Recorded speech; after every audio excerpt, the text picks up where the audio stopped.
Now, last season on Football Focus, we reported on the sad demise of Chester City. Coffers empty, results expunged, the club wound up. But if you look at the Northern Premier League Division 1 North, which is right there, you'll find a familiar name at the top, no longer City, but the support is still there and the dream is still alive, as Jonathan Ledyard found out this week.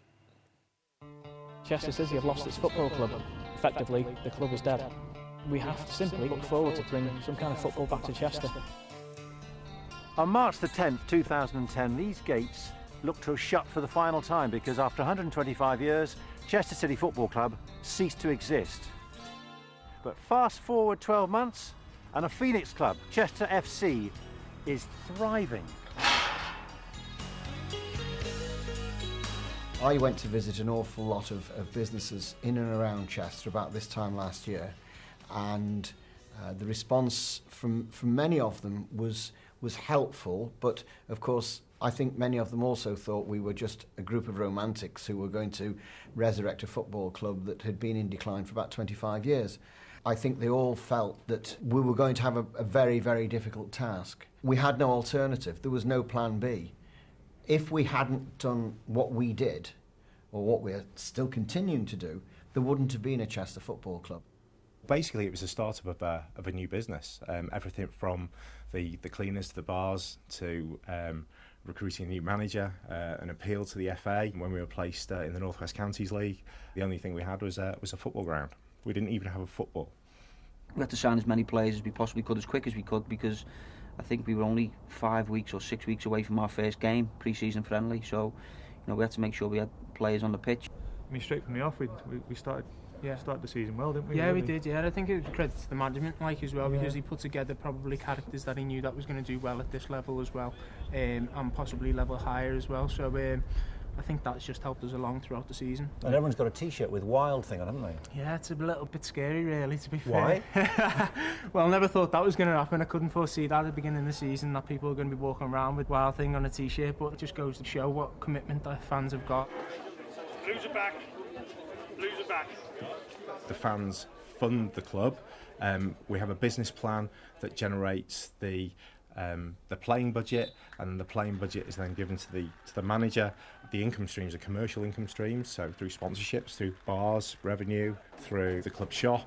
This season we sold over 1,000 season tickets. That's unheard of in Chester Football Club's history. There's a lot more positivity than there has been in the past. It's not a chore just coming to an home game anymore. Everyone actually wants to be there. The revival's fantastic. We're just having a wonderful time. What a difference a year makes. There was a crowd of just 460 here for Chester City's final game in the Blue Square Premier last season. Now look at this. Almost 5 times as much, a crowd close on 2,000 for the 8th tier of English football.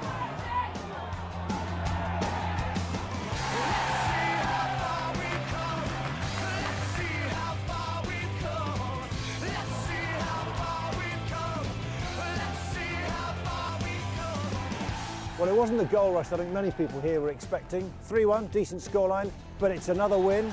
It's another 3 points. They're now 13 clear at the top of the table, and they're surely overwhelming favourites for the Championship and automatic promotion. We're sort of the Man United of this division. It's all about winning at the moment. Top of the league is like the wildest dreams. To be so many points clear at this stage is tremendous. The team, since probably the start of the new year, January, have been really consistent. We haven't lost a game in the league, scoring plenty of goals.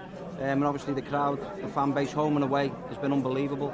Let's hope that can continue and we can see the job out in the next few months. 13 points clear, 13 games to go. You're almost there, aren't you? Well, 2/3 of the way through the season. I think 8 more wins will see us promoted and well on our way to achieving the 5-year plan. So what is this 5-year plan and where do you think this club can get to? So the 5-year plan is to get back into the conference, and then the 10-year plan is back into the Football League. Well, there you go, another good news story, moving in the right direction. Lee, one of your old teams as well, good to see. Yeah, great to see. A great story when you see where they were and where they are now. There's a positivity around the ground. We saw with the fans actually enjoy going to watch a game 2,000 of them as well. Yeah, I mean, when I was there, we used to get sort of 2,000 fans, maybe 3 on a big game. We played Wrexham. we'd fill the old Sealing Road. It was I loved it. I loved playing there. Really friendly people, stuck right in the middle of the sort of Liverpool-Manchester triangle, and it was always difficult to draw the fans in because of the big clubs around them. For those who can't remember you at Chester, we've found this. Have a look. This is you as a little 19-year-old. How is it that you look older there than you do now? That's actually not me. That is you. Seriously. Yeah. That's not you. Seriously, that is not me. Who's put that on? That is you. I swear to God, that is not me. I'll show you the pic. Who's done that? That is funny. Can you tell Honestly, me we thought we found me. Loro as well, actually. Have a quick look at this. There he is. Middle of the shot. Which one? That's Harry McAnally. OK, so neither of those So are you. funny. I think great story. It's funny. Great story about the supporters though, because they could have just walked away and gone, you know, that's the end of the match as far as Chester are concerned. But he's We going need to get to the bottom of it. I'm suing. I'm definitely suing. So Chester beat Salford City on Wednesday, and there's a full programme in the Football League.